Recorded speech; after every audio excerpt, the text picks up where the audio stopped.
नमस्ते सभी को। ये पार्ट 3 है हम लोग के पहले चैप्टर स्टोन एज का, और इसमें जितने भी घटना चक्र के क्वेश्चंस दिए हैं उसको डिस्कस करेंगे।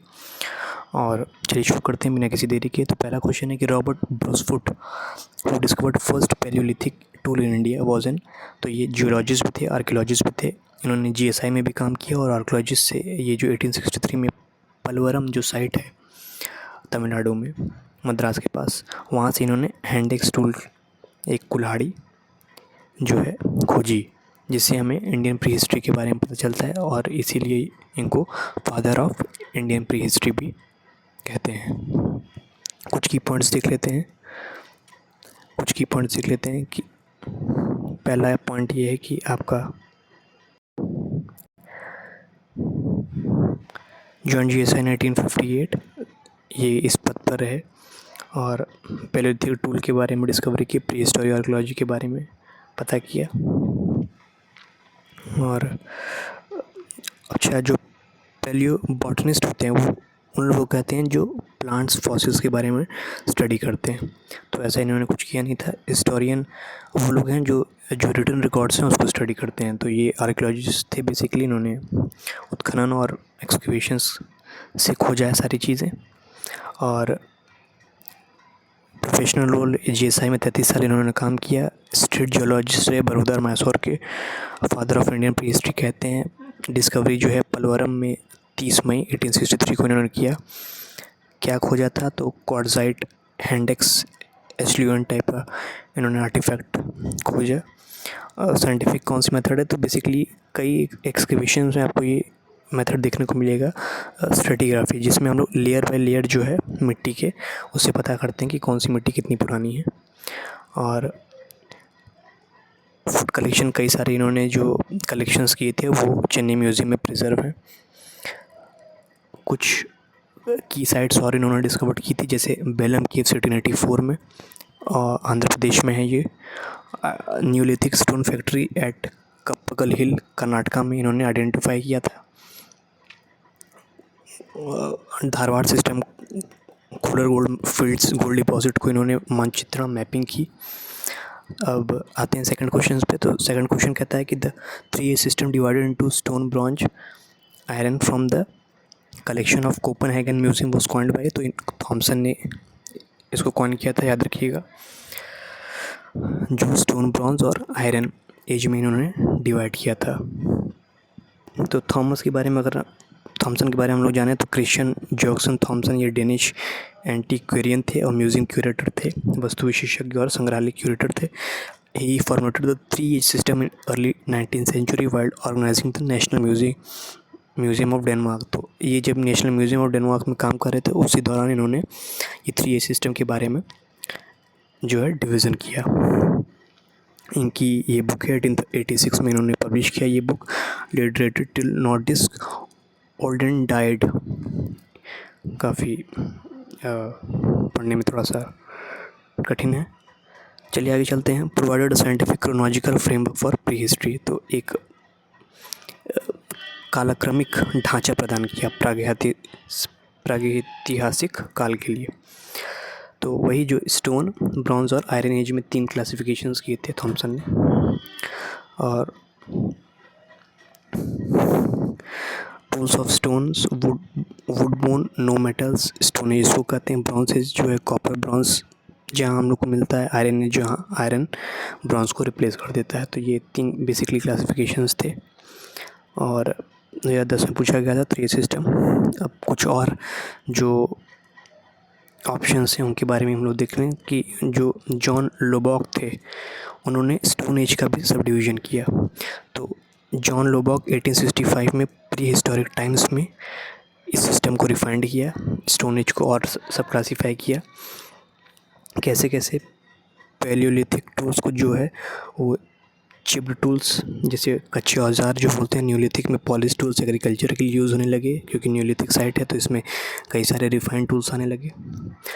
तो जॉन लोबॉक के बारे में आप जान गए कि इन्होंने स्टोन एज को भी सब क्लासीफाई किया। और तीसरा ऑप्शन था वी गॉर्डन चाइल्ड का। तो इन्होंने रिवॉल्यूशनरी ट्रांजिशन किया, किसमें कि न्योलिथिक रिवॉल्यूशंस के बारे में बताया कि ये हंटिंग से फार्मिंग में गए। अर्बन रिवॉल्यूशन जैसे विलेजेस से लोग सिटीज़ में आए। तो ये सोशियो इकोनॉमिक बेसिकली अंडरस्टैंडिंग पे इन्होंने सब क्लासीफाई किया था कि कैसे ट्रांजिशन हुआ। याद रखिएगा, वी गॉर्डन चाइल्ड ने। अब साइंटिफिक मेथडोलॉजीज़ हैं कुछ, जैसे पहला मेथडोलॉजी है कि stratigraphy, study of soil layers of for dating. जैसे मिट्टी की परतों से आयु निर्धारण होता है, कितने लेयर्स हैं, तो उसी लेयर से हम लोग जो है उसके बारे में और सारी जानकारी प्राप्त करते हैं। टाइपोलॉजी है classification bye tool design, tool के बेसिस पे जो है क्लासीफाई करते हैं, टूल उसके डिज़ाइन के बेसिस पे, तो वो टाइपोलॉजी बोलते हैं। तो ये सारी बेसिकली चीज़ें थी बाय थॉमसन है जे वॉर्सॉ।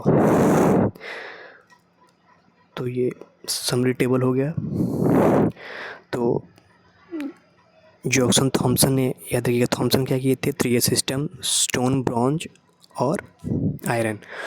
1836 में इन्होंने पब्लिश की अपनी बुक। जॉन लोबॉक जो थे उन्होंने क्वांट पैलियोलिथिक एंड न्योलिथिक, इन्होंने स्टोन एज को भी सब क्लासीफाई किया 1865 में।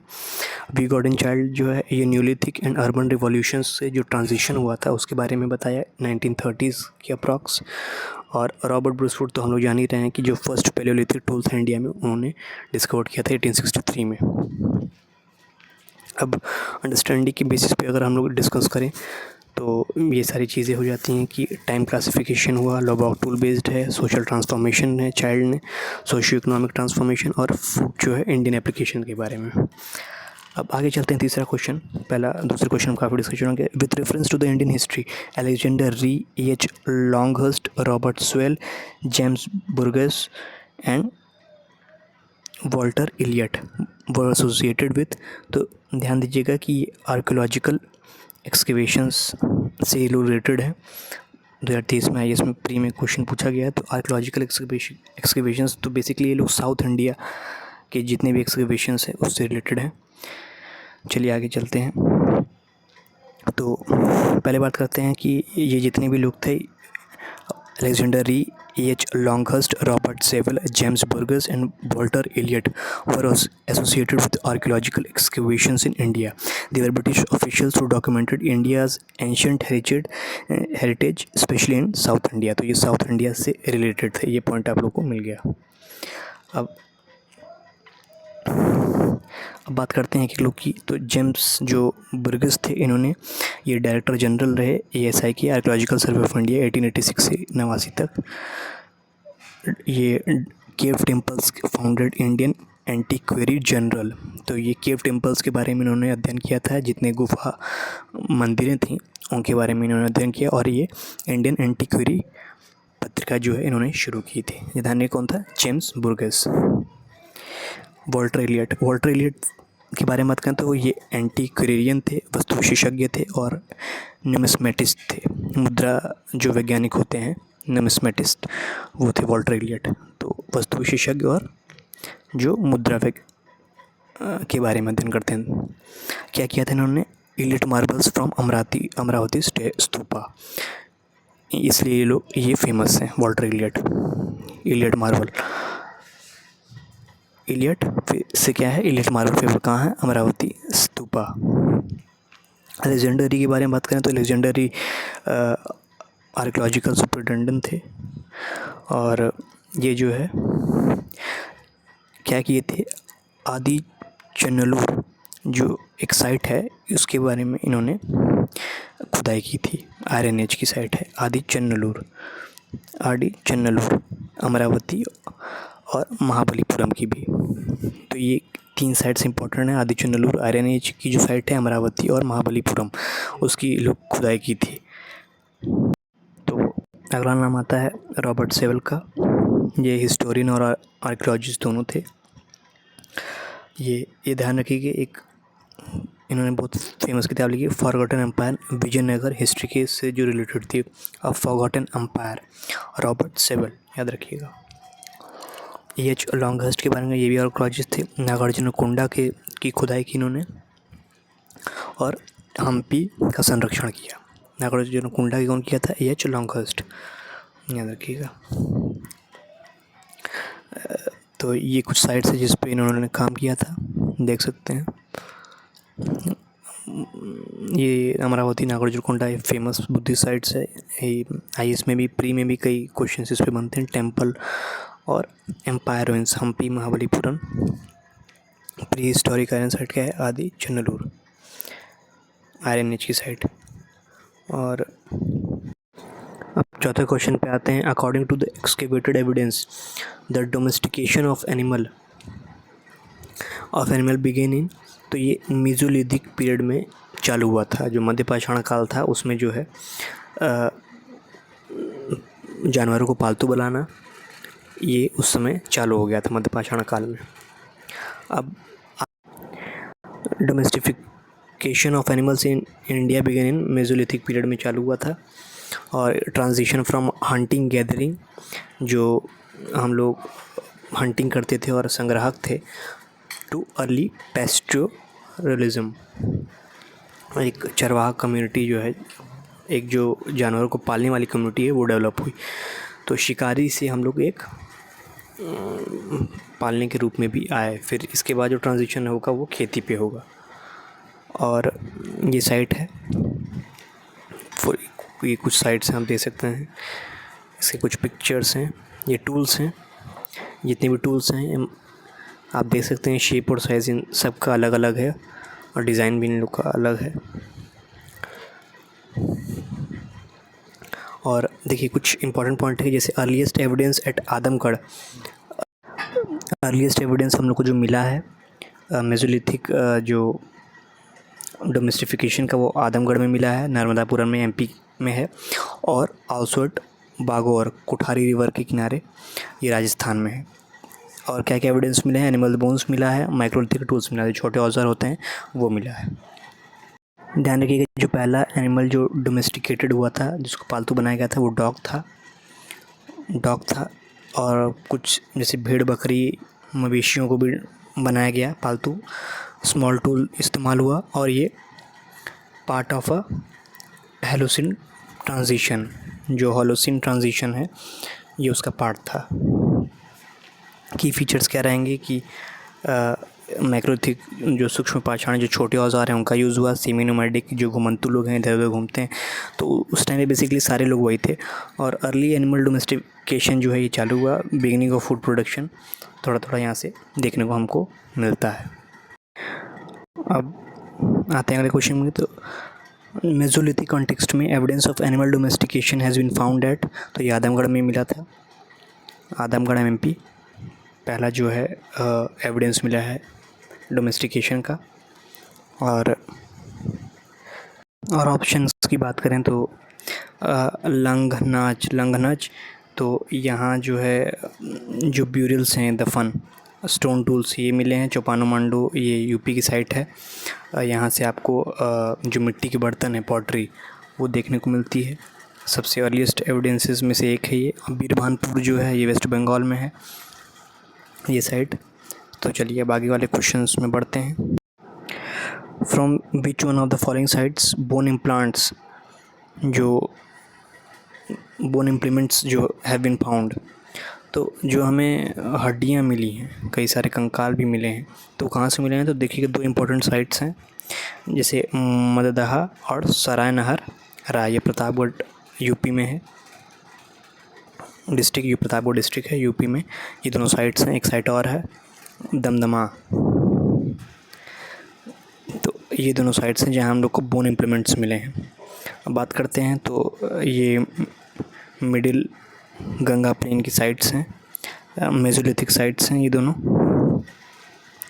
प्रतापगढ़ क्लस्टर की मिली हैं। हड़प्पा संस्कृति के अवशेष, ये देखिए कुछ इमेजेस हैं यहाँ से। देखिए ब्यूरियल्स हैं एक साथ जो है दफनाया जा रहा है। ये कुछ औजार्स हैं। अब मददहा की बात करें तो कुछ इसके इम्पोर्टेंट पॉइंट्स हैं वो डिस्कस करना है। तो large number of bone and antler tools मिले हैं अस्थि व सींग के अनेक उपकरण मिले, एरोहेड्स, रिंग ऑर्नामेंट्स मिले हैं, एविडेंस ऑफ बचरिंग एरिया, मांस काटने का क्षेत्र भी मिला है यहाँ से, double burial, male female together, मतलब एक साथ 2 लोग को दफनाने वाली साइट्स मिले हैं। अब आगे चलते हैं। सराय नहर राय का जो साइट्स है, यहाँ बोन टूल्स एंड ऑर्नामेंट्स यहाँ मिले हैं, बोन एरो एम्बेडेड मिले हैं, 13 ब्यूरियल्स मिले हैं फाउंड। और यहाँ से एक पॉइंट वो है कि एक ही कब्र में 4 आपको कंकाल मिले हैं एक ही कब्र से। दमदमा की बात करें तो यहाँ से आपको yielded bone tools and every pendants जो हाथी दांत होते हैं वो मिले हैं। और 41 ब्यूरियल, सबसे ज़्यादा जो दफन स्थल हैं वो यहीं से मिले हैं, 41 ब्यूरियल्स मिले हैं। और एविडेंस ऑफ डोमेस्टिकेटेड राइस, पालतू चावल धान के प्रमाण मिले हैं यहाँ से। साइंटिफिक कॉन्टेक्स्ट की बात करें तो archaeological survey of bone technology developed due to abundant animal remains, जो अनुसार पशु अवशेषों की अधिकता से अस्थि तकनीक विकसित हुई। ये किसके द्वारा एक्सकवेशन में, जी आर शर्मा द्वारा एक्सकवेशन किया गया। इलाहाबाद यूनिवर्सिटी के ये प्रोफेसर थे, एंशिएंट हिस्ट्री डिपार्टमेंट के। रीजन हेड क्षेत्र में ऑक्सफोर्ड झील में अधिक पशु व उपकरण विकास था। स्टैंडर्ड रिसोर्स की बात की जाए, जहाँ से हम कोई रिसोर्स मिलता है तो पुरातत्व विमर्श जयनारायण पांडे द्वारा रचित ये पुस्तक है, उसमें लिखा है लिस्ट महदहा और सराय नहर राय दमदमा यार की टूल बोन टूल साइट्स। अब बात करते हैं कि फिर से वही क्वेश्चन है कि बोन ऑर्नामेंट्स मेसोलिथिक कॉन्टेक्स्ट में हैव बीन ऑब्टेन्ड फ्रॉम, तो ये सराय नहरा मदहा ये दोनों जगह मिला है। Sites for bone ornaments and ये अब जैसे मैप से देख सकते हैं कि ये एरिया है, तीनों सराय नहर राय, मदहा और दमदमा। ये चौपानी मांडू है, ये बागौर 2 है, एक बागौर इधर राजस्थान में है, आदमगढ़ है, यहाँ से डोमेस्टिकेशन हमको बीरभानपुर है, पेसरा है और बिहार में, और ये जो है तेरी साइट्स है लास्ट में। Arrange the following Mesolithic sites geographically in order from west to east, मतलब वेस्ट में से लेके हम लोग को ईस्ट में जाना है, कैसे साइट्स में है। तो इसका जो ऑप्शन होगा तो देखिए, पहले मदहा, ये प्रतापगढ़ डिस्ट्रिक्ट में आता है, सबसे वेस्ट साइट ये हो जाएगी मदहा। फिर जो हो जाएगा आपका ये लेखैया, ये मिर्ज़ापुर में आता है, लेखैया मिर्ज़ापुर में। फिर आ जाएगा आपका ये पैसरा, ये बिहार में आता है। फिर ये बीरभानपुर वेस्ट बंगाल में सबसे ईस्ट में पड़ जाएगा। तो ये इस हिसाब से आपका 4213 हो जाएगा इसका करेक्ट ऑप्शन। चलिए अगले क्वेश्चन पे चलते हैं। ये देखिए मदहा साइट है, यहाँ से आप देख सकते हैं ये साइट के कुछ इमेजेस हैं।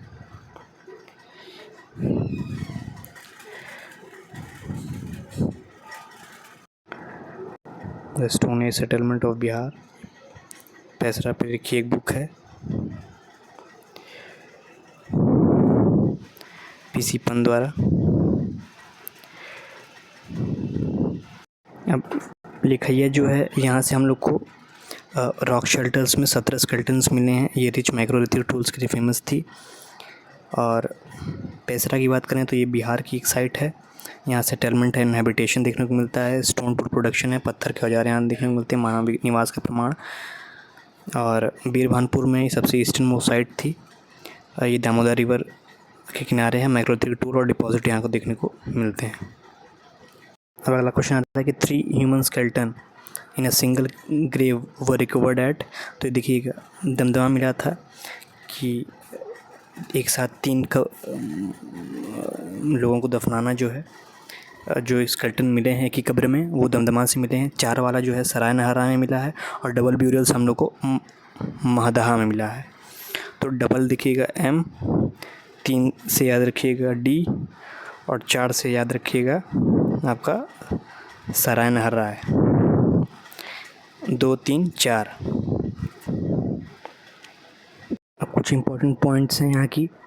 जैसे 41 ह्यूमन ग्रेव्स मिले हैं, मानव कब्रें। 1 ग्रेव जो है ग्रेव नंबर ये 18 में, कंटेंट 3 ह्यूमन स्केल्टन्स। ठीक है, कब्र में जो है 3 मानव कंकाल मिले, मल्टीपल ब्यूरियल्स भी हैं, 5 डबल ब्यूरियल्स भी मिले हैं। The specifically content 2 males and 1 females. यहाँ पर ग्रेव गुड्स, कब्र की वस्तुएं, मतलब कि जब unique items found include Ivory pendants, मतलब हाथी दांत मिले हैं कब्र में जो है ये सारे, और बोन ऑब्जेक्ट्स भी मिले हैं, मैग्नेटिक भी मिले हैं, टूल्स भी। तो ये सारे इम्पोर्टेंट कुछ फाइंडिंग्स हैं जो हम लोग को दमदमा में मिले हैं। इस चार्ट से क्लियर हो जाएगा कि दमदमा, सराय नहराय और मदहा ये तीनों प्रतापगढ़ डिस्ट्रिक्ट में है। 3 इन 1 ग्रेव मिला है, 4 सराय में, 2 पेयर में मिले हैं। खैर पेयर तो इसमें भी मिला है 5 ठो, 2 मेल का 1 फीमेल का। और एवरी पेंडेंट जो है, एवरी पेंडेंट जो हाथी दांत हैं वो ओल्डेस्ट सीरीज़ है सराय नहरा, और टॉलेस्ट इंडिविजुअल्स जो सबसे लंबे जो हम लोग को शव मिले हैं वो यहीं से मिले हैं, क्या कहते हैं आपका, मदहा से। अब क्वेश्चन आता है the cultivation of cereals first started in, तो स्वाभाविक सी बात है कि एग्रीकल्चर हम लोग का जब शुरू हुआ होगा तो न्यूलिथिक एज वहीं से स्टार्ट हुआ था। और मेसोलिथिक एज वो होता है, मेसोलिथिक एज में हम लोगों ने पशुपालन स्टार्ट किया था। पैलियोलिथिक एज में हम लोग स्टोन टूल से बेसिकली हम लोग करते थे, जो कुल्हाड़ी और जितने क्लीवर और सारी चीज़ें हैं वो है। प्रोटो हिस्टोरिक एज वो होता है जब हम लोग के रिटन रिकॉर्ड्स तो अवेलेबल हैं लेकिन हम लोग को उसको डिसिफर नहीं कर पाएँ, पढ़ नहीं पाएँ। तो ये 4 पॉइंट्स इस क्वेश्चन से बनते हैं। अब अगला क्वेश्चन आता है कि the earliest evidence of man in India कहाँ से मिला है हम लोग को, तो नर्मदा वैली से मिला है। याद रखिएगा, नर्मदा वैली से हम लोग को पहले जो जीवाश्म मिले हैं किसी ह्यूमन, रियल ह्यूमन इंसान के, तो वो यहीं नर्मदा वैली से मिले हैं। इसके कुछ इंपॉर्टेंट पॉइंट्स हैं, जैसे earliest skeletal evidence of humans in India हम लोग को यहीं से मिला है। भारत में मानव के सबसे प्राचीन अस्थि साक्ष्य प्रदान होते हैं। और फर्स्ट एक्चुअल ह्यूमन फॉसिल मिला है, सिर्फ टूल नहीं, यहाँ से हम लोग को ह्यूमन फॉसिल मिला है, किसी इंसान का ओरिजिनल स्कल मिला है। तो लैंडमार्क डिस्कवरी हम लोग को पैलियोएंथ्रोपोलॉजी में एक मिलती है, जिसमें पूरा मानव विज्ञान में एक महत्वपूर्ण खोज के रूप में है। अब कुछ और साइट्स हैं, जैसे जहाँ से मुख्य स्थल है, जहाँ यह नर्मदा वैली की किस साइट से मिला है, तो याद रखिएगा ये हथनौरा साइट है, वहाँ से हम लोग को ये मिला है। ये साइट है, देख सकते हैं, पत्थर है। हथनौरा विलेज कब मिला था, तो 5 दिसंबर 1982 में। अब कुछ प्रिसाइज इन्फॉर्मेशन है, ये इसका इतना यूज़ है नहीं। किस नाम से जाना जाता है, तो ये नर्मदा मैन से, लेकिन नर्मदा ह्यूमन भी कर गया है, क्योंकि कभी कभी बाद में ये हुआ कि शायद ये फीमेल भी है। तो नर्मदा मैन से बाद में अब जो बोलते हैं नर्मदा ह्यूमन भी बोलते हैं। तो पार्शियल स्कल कैप कैलवेरिया फाउंड हुआ था, कि मतलब खोपड़ी का ऊपरी भाग मिला था हम लोग को यहाँ से। फिर से वही क्वेश्चन है कि फर्स्ट ह्यूमन फॉसिल कहाँ मिला था, तो ये नर्मदा वैली में मिला था। ये देख सकते हैं, जैसे ये स्कल है, human skull. Fossil of Narmada man, homo erectus narmadensis नाम इसको दिया गया।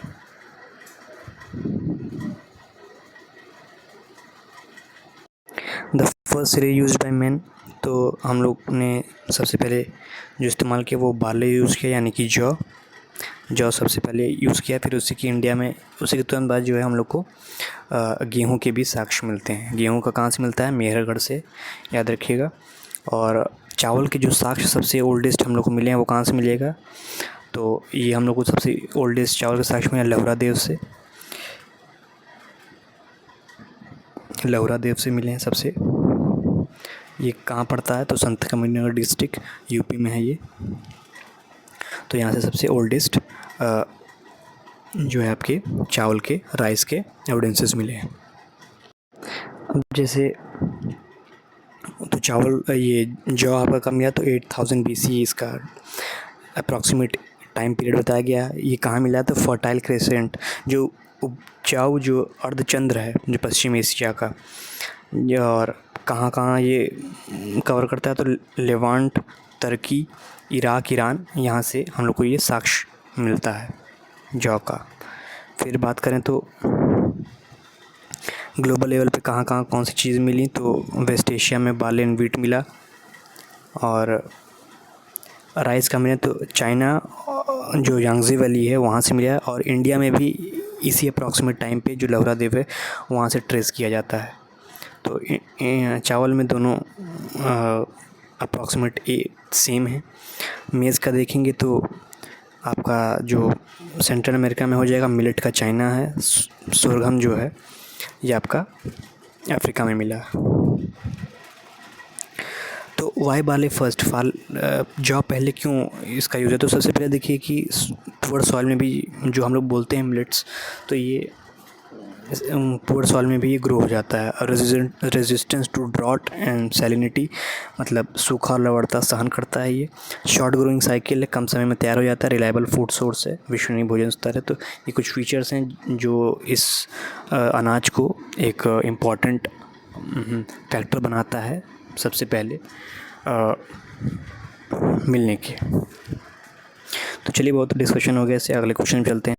फर्स्ट एविडेंसेस ऑफ एग्रीकल्चर कहाँ से मिला सब कॉन्टिनेंट में, तो लौहरा देव याद रखिएगा कहाँ है, यूपी में साइट है। तो कोल्डी हवा ये भी यूपी में, बेलन घाटी जो है यहाँ से भी आपको राइस के मिल जाएंगे, जो भूसी है जो मिट्टी के बर्तन है उसकी भूसी में मिली है, जो धान की भूसी है वो मिला है। तो इससे पता चलता है कि हम लोग के साइट था। तो लौहरा देव से पहले गोल्डी हवा को ही माना जाता है कि सबसे पुरानी साइट थी, लेकिन इसके बाद आगे की जो रिसर्च हुई तो बाद में पता चला कि नहीं, हाँ लौहरा देव जो है इम्पोर्टेंट साइट है।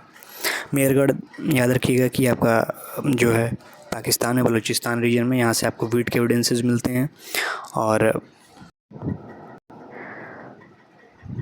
The earliest evidences of agriculture in the Indian subcontinent continue has been obtained from, तो यहाँ ऑप्शन मेहरगढ़ दिया गया है। अब जैसे देखिए कुछ क्वेश्चन है, जैसे अगर मेहरगढ़ ऑप्शन में रहेगा और लौहरा देव रहेगा तो देखिए आपके जो एविडेंसेस हम लोग को मिला तो लौहरा देव सबसे पुराना एविडेंस दिखाता है, शो करता है। लेकिन अगर ऑप्शन में नहीं है तो आप मेहरगढ़ को टिक करिएगा। ये देखिए जैसे मेहरगढ़ के जो हाउस का स्ट्रक्चर है ये कैसा है, जो है ये मड ब्रिक वॉल है जो प्लास्टर्ड किया गया है, जिस पे गोबर ऊपर से प्लास्टिंग करके जो है कि ऊपर जो है एक घास फूस रख के इससे ऊपर की परत को ढका गया है, जिससे जो है मिलता है। तो ये सारी चीज़ें हैं। अब चलिए आगे बढ़ते हैं। तो एक मैप दिखा हम लोग को, तो ये मैप दिखेगा मेहरगढ़ यहाँ पर है बलूचिस्तान रीजन में, ये मोहनजोदड़ो है, ये हड़प्पा, ये तो हड़प्पन साइट्स हैं, लोथल है, ये बोलन पास है। तो ये भी एक इम्पॉर्टेंट मैप हम लोग को यहाँ से दिख जाता है। एनिमल डोमेस्टिकेशन हुआ, ये सारी चीज़ें हैं। अब देखिएगा कि कोल्डी हवा राइस कल्टीवेशन के लिए है मेहरगढ़ की बात का। तो और पिट ड्वेलिंग्स जो है बुर्जहोम, जो हम लोग कश्मीर में बात करें तो यहाँ गर्त निवास मिलता है। तो जैसे काफ़ी भीषण ठंड पड़ती थी तो लोग मट्टी में ही नीचे घर बना लेते थे वहाँ पर। तो और बोन टूल्स मिले हैं, और कब्र के साथ जो है कुत्ते को भी दफनाया गया है, आफ्टर लाइफ इससे पता चलता है। तो ये कुछ इंपॉर्टेंट पॉइंट्स हैं इससे। ब्रह्मगिरी की बात करें तो एक मेगालिथिक ब्यूरियल्स है लेटर न्यूलिथिक पीरियड में, मतलब नवपाषाण काल में ये देखने को मिलता है। अब ब्रह्मगिरी इसलिए भी इम्पोर्टेंट है, जैसे मार्टिन व्हीलर थे, इन्होंने यहीं पर जो स्ट्रेटिफाइड लेयर था वहाँ से कंटिन्यूस सीक्वेंस के बारे में, जितने भी साउथ के साइट्स है उसका एक कंटिन्यूस सीक्वेंस जो है निकाला। और ब्रह्मगिरी आपको अशोकन एडिक्ट्स में भी दिखेगा, जो अशोकन इंस्क्रिप्शंस है उसमें से एक साइट यहाँ पे भी मिलती है। तो कुछ पॉइंट्स यहाँ से आपको ये मिल गए ऑप्शन से। चलिए आगे बढ़ते हैं। फिर से एक क्वेश्चन आ गया कि the earliest evidence of agriculture in Indian सब कॉन्टिनेंट कहाँ है, तो ये मेहरगढ़ मारिएगा। और लोथल आपको जो है एक बंदरगाह है, हड़प्पन साइट में आने वाले चैप्टर्स में पढ़ेंगे। हड़प्पा आपका जो है साइट है। मुंडीगक ये भी एक साइट है, आपका पड़ेगा अफ़गानिस्तान रीजन में। ये इमेजेस मिली हैं जैसे हड़प्पा के बारे में, तो कुछ पॉइंट्स यहाँ से हम लोग देख सकते हैं। जो अपर टाउन था वहाँ आपको हायर इट वॉज सिटाडेल, मतलब यहाँ फोर्टिफाइड किलेबंदी हुई थी। ये एडमिनिस्ट्रेटर द्वारा यूज़ किया था, मतलब जो एक सोशल जो आपका डिवीज़न था तो वो देखने को मिल जाता है। सोशल स्ट्रेटिफिकेशन यहाँ से, मतलब क्लास बढ़ चुकी थी। लोअर जो टाउन था वहाँ वो थोड़ा नीचे था। यहाँ नॉर्मल लोग हैबिटेट करते थे। यहाँ का एरिया बड़ा था, यहाँ का एरिया कम था। यहाँ एडमिनिस्ट्रेटर लोग थे। यहाँ ग्रेट बाथ और गैलरी आपको मिलेगी देखने को। तो ये कुछ पॉइंट्स हैं। अब ये इंस्क्रिप्शन है जिसको अभी तक पढ़ाने डिसिफर नहीं किया गया है, कोशिश चल रही है। साइट है ये देखिए, मुंडी गक का है, तो यहाँ से ये कुछ देखने को मिलता है। अब मुंडी का अफ़गानिस्तान रीजन ये है। कुछ पोट्री मैप में भी देखें तो कई आपको देखने को मिल जाएंगी। तो देखिए ये अफ़गानिस्तान का रीजन है, यहाँ साइट है। कुछ साइट्स और देख लेते हैं, जैसे किलगुल मोहम्मद, ये भी एक इम्पॉर्टेंट साइट है पाकिस्तान में। और मेहरगढ़ ये तो देख ही रहे हैं। और फैज़ मोहम्मद ये एक साइट है। मोहनजोदाड़ो यहाँ है। कोट दीजी है और चनुदाड़ो है।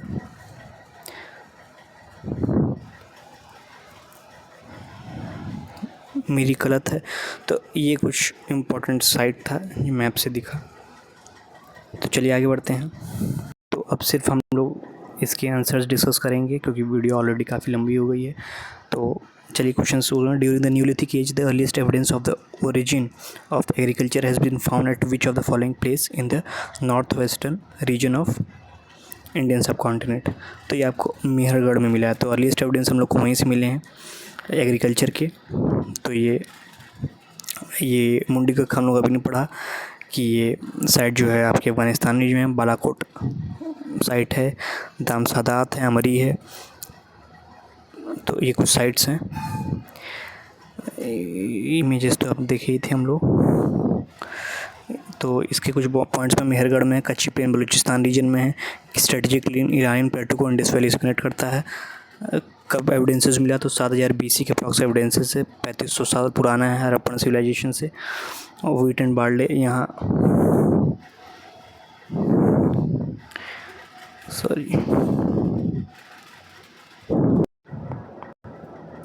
व्हीट एंड बार्ले हम लोग को मिला यहाँ से।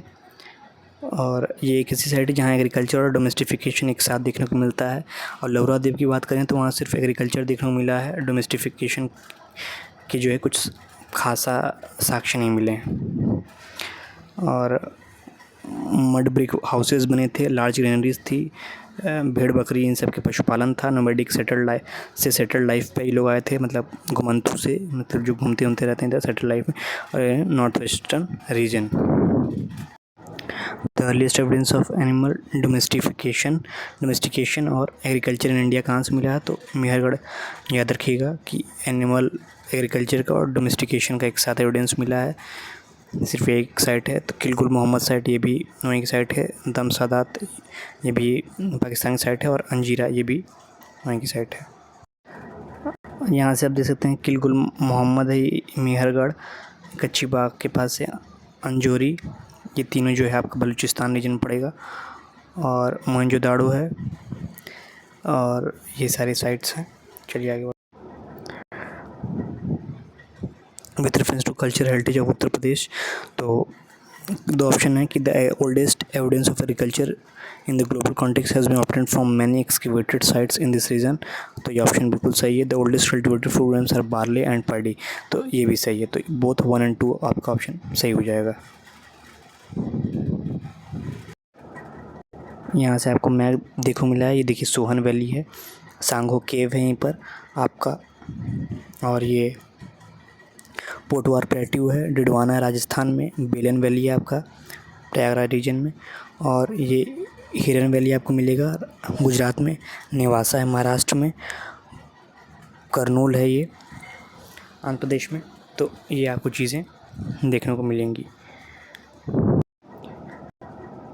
Name the site which has revealed the earliest evidence of settled life, तो ये मेहरगढ़ हो जाएगा।